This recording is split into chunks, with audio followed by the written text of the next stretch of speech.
Buenos días, mis queridos amigos y hermanos. Sean bienvenidos a un trimestre más del año y es un gusto estar con ustedes y entrar a este estudio, un estudio más para este trimestre y queremos compartirlo con todos ustedes.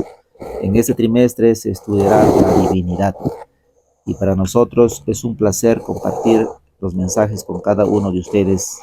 Y antes de entrar al estudio, ahí donde te encuentres, te invito que podamos ir a través de la oración para poder pedir la sabiduría, la dirección y el entendimiento a nuestro Señor. Amante Padre Celestial que moras en los cielos, agradecidos estamos, Señor, por este nuevo trimestre, por este nuevo día, que una vez más estamos aquí con tus hijos, listos para poder escuchar tus mensajes, para que nos puedas cada día dar entendimiento, sabiduría, y que nos puedas explicar de tu boca tu palabra, Señor. Cuida de cada uno de tus hijos presentes, de sus familias, de nuestras familias, de nuestros hogares, y que en esta mañana, Señor, puedas preparar nuestras mentes y que a través de tu Espíritu Santo nos puedas enseñar y a comprender tu bendita palabra.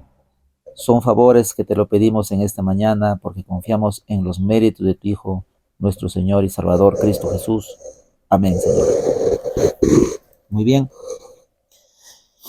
El estudio para esta mañana lleva por título Dios el Padre, ¿no? Vamos a estudiar Dios el Padre y para ello vamos a ir a la pregunta que tiene el estudio para esta mañana. Dice, ¿qué dice la Biblia acerca de Dios el Padre? Vamos a ir al libro de Juan, capítulo 16, verso 27. Juan 16, 27, dice la palabra del Señor, pues el Padre mismo os ama, porque vosotros me habéis amado y habéis creído que yo salí de Dios. ¿No? Estas palabras directamente de nuestro Señor Jesucristo, cuando tuvo la conversación con sus discípulos, después ya de, si leemos desde el versículo 25, dice, estas cosas os he hablado en alegorías, la hora viene cuando ya no os hablaré por alegorías, sino que claramente os anunciaré acerca del Padre. ¿No? En aquel día pediréis en mi nombre, y no os digo que yo os rogaré al Padre y por vosotros, pues el Padre mismo os ama, porque vosotros me habéis amado y habéis creído que yo salí de Dios. Interesante palabras que le dice a sus discípulos nuestro Señor Jesucristo. Y vamos a ir a un segundo texto que se encuentra en el libro de Primera de Timoteo, el capítulo 1, verso 17. Primera de Timoteo, el capítulo 1, verso 17. Vamos a ver lo que dice la palabra del Señor en el libro de Primera de Timoteo. Dice, por tanto, al Rey de los siglos, inmortal, invisible, al único sabio Dios, al único y sabio Dios, sea honor y gloria por los siglos de los siglos. Amén, dice el apóstol Pablo en la carta a Timoteo. Dice, ¿qué dice la Biblia acerca de Dios el Padre? ¿Y qué advertencias son dadas respecto a comparar a Dios con las cosas terrenales? Vamos a leer también el libro Evangelismo, la página 446. La pluma inspirada dice, Dios no puede compararse con las cosas que sus manos ha creado, ¿no? Dios no puede compararse con las cosas que sus manos ha creado. Estas no son más que cosas terrenales que sufren bajo la maldición de Dios a causa de los pecados del hombre. El Padre no puede describirse mediante las cosas de la tierra. El Padre en toda la plenitud de la divinidad corporalmente y es invisible para los ojos mortales. ¿no? La Review Herald de 8 de noviembre de 1898 dice lo siguiente: las bellezas de la naturaleza denotan su carácter y su poder como creador. Ellas son el don que hizo al género humano para manifestar su poder y demostrar que Él es un Dios de amor, pero nadie está autorizado a decir que Dios en persona reside en una flor, en una hoja o en un árbol. Estas cosas son obra de Dios y revelan su amor a la humanidad, ¿no? La naturaleza, dice, no es Dios ni tampoco fue Dios alguna vez. La voz de la naturaleza testifica de Dios, pero la naturaleza no es Dios. Como obra de su creación, simplemente da testimonio de Dios. También dice Notas Biográficas de Elena de White, página 102. Entonces, vayamos a la pregunta. Dice, ¿qué dice la Biblia acerca de Dios el Padre? El Padre, la Biblia dice que el Padre, nuestro Padre celestial, es amor y es eterno, invisible, ¿no? Así es la esencia de nuestro Padre celestial, ¿no? Él es amor, ama a la raza humana, es eterno e invisible. No lo podemos ver, es espíritu, invisible. Entonces está hablando de la personalidad, cómo es Dios el Padre. Y también la pregunta dice, ¿qué advertencias son dadas respecto a comparar a Dios con las cosas terrenales? Como ya lo acabamos de leer, dice, nadie está autorizado a decir que Dios en persona reside en una flor o en una hoja o en un árbol. Estas cosas son obra de Dios y revelan su amor a la humanidad. Entonces respondemos la pregunta, dice también, ¿qué advertencias son dadas respecto a comparar a Dios con las cosas creadas? Dice que nadie está autorizado, ¿no? Nadie está autorizado a decir que Dios en persona reside en una flor o en una hoja o en un árbol. No puede ser comparado nuestro Padre Celestial con las cosas creadas que Él mismo hizo a la creación de este mundo, ¿no? Todas estas cosas, dice, son obras de su creación simplemente y dan testimonio del poder de Dios. Entonces, estamos estudiando Dios el Padre, ¿no? Que nuestro Dios Padre es un Dios de amor, es un Dios eterno e invisible, ¿no? Y nada de lo que ha sido creado en esta tierra puede ser comparado con nuestro Padre Celestial. Muy bien, vamos a ir a una segunda pregunta. Dice, ¿cómo es revelado el carácter de Dios? ¿No? ¿Cómo es revelado el carácter de Dios? Quizás para nosotros y para nuestros hermanos y amigos, ¿cómo es revelado el carácter de Dios? Vamos a ir al libro de Romanos, capítulo 1. Romanos, el capítulo 1, verso 20. Romanos 1, 20 al 25, dice la palabra del Señor. Porque las cosas invisibles de Él, su eterno poder y deidad, se hacen claramente visibles desde la creación del mundo, siendo entendidas por medio de las cosas hechas, de modo que no tienen excusa.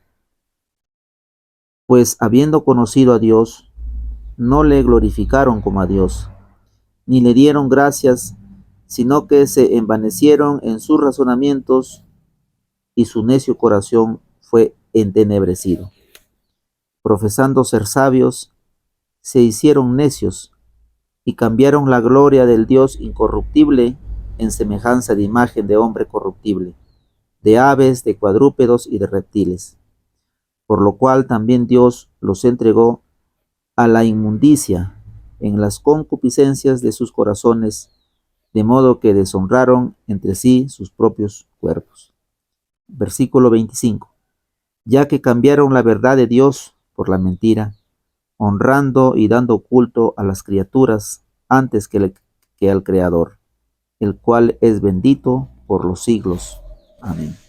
¿No? Qué interesante cómo es que el ser humano, en lugar de adorar al Creador, a nuestro Padre Celestial, eh, nos, nos hicimos o se hizo, en lugar de el Padre recibir la adoración, entonces el ser humano adoró a las cosas creadas, ¿no? En lugar de la honra y la gloria es para nuestro Señor, y se lo cambió por las cosas de este mundo, ¿no? Dice, ¿cómo es revelado el carácter de Dios? Según Romanos 1:20 al 25. Vamos también a leer el libro de Juan, capítulo 17. Juan, capítulo 17, versos 5 y 6. 17 de Juan, versículos 5 y 6. Dice la palabra: Ahora pues, Padre, glorifícame tú a tu lado tuyo, con aquella gloria que tuve contigo antes que el mundo fuese. He manifestado tu nombre a los hombres que el mundo me diste. Tuyos eran y me los diste y han guardado tu palabra. Interesante oración de nuestro Señor Jesucristo cuando oró por sus discípulos. En esta oración vemos que nuestro Señor Jesucristo era la imagen viva del Padre, ¿no? Vamos a leer el testimonio, la Revir Angel del 8 de noviembre de 1898. Dice lo siguiente: los que piensan que pueden obtener un conocimiento de Dios aparte de su representante, de quien la palabra declara que es la imagen expresa de su persona, necesitarán volverse necios en su propia estimación antes de que puedan ser sabios. Es imposible obtener un conocimiento perfecto de Dios solo de la naturaleza, porque la naturaleza misma es imperfecta. En su imperfección no puede representar a Dios, no puede revelar el carácter de Dios en su perfección moral. Pero Cristo vino como Salvador personal al mundo, representaba a un Dios personal, como Salvador personal, ascendió a lo alto y vendrá de nuevo como ascendió al cielo como Salvador personal. Dice, Él es la imagen expresa de la persona del Padre. En Él habita corporalmente toda la plenitud de la deidad, ¿no? La pregunta dice, ¿cómo es revelado el carácter de Dios? ¿No? ¿De qué manera podrá ser revelado en las cosas creadas? No puede ser revelado en las cosas creadas porque el pecado ha mancillado, el pecado ha degenerado las cosas que fueron creadas en un inicio perfectas, pero por causa del pecado no puede ser revelada ahí en las cosas creadas el carácter de Dios Padre, sino que el carácter y la persona de Cristo es revelado el carácter del Padre. En el carácter y la persona de Cristo es revelado el carácter de Dios Padre. Ahí se da a conocer cómo es nuestro Padre Celestial en la persona de nuestro Señor Jesucristo, ¿no? Entonces, así de esta manera, nuestro Padre Celestial es revelado aquí en la tierra al ser humano a través de nuestro Señor Jesucristo. Entonces, mis queridos amigos y hermanos, para nosotros es un placer de poder compartir este estudio en esta mañana, cuyo título se tituló Dios el Padre. Que sea de gran ayuda para tu conocimiento espiritual y que también lo puedas compartir ahí con tu familia, con tus amigos, con tu vecindad, de que nosotros como criaturas creadas debemos conocer quién es nuestro Padre Celestial y de qué manera podemos reconocer su carácter y no dejemos llevarnos por las malas interpretaciones o de las malas enseñanzas que nuestro Padre Celestial podemos conocerle su carácter a través de las cosas creadas. El único carácter manifestado de nuestro Padre Celestial es a través de su Hijo, nuestro Señor Jesucristo. Que Dios los bendiga, con su servidor será hasta un próximo estudio. Muy buenos días.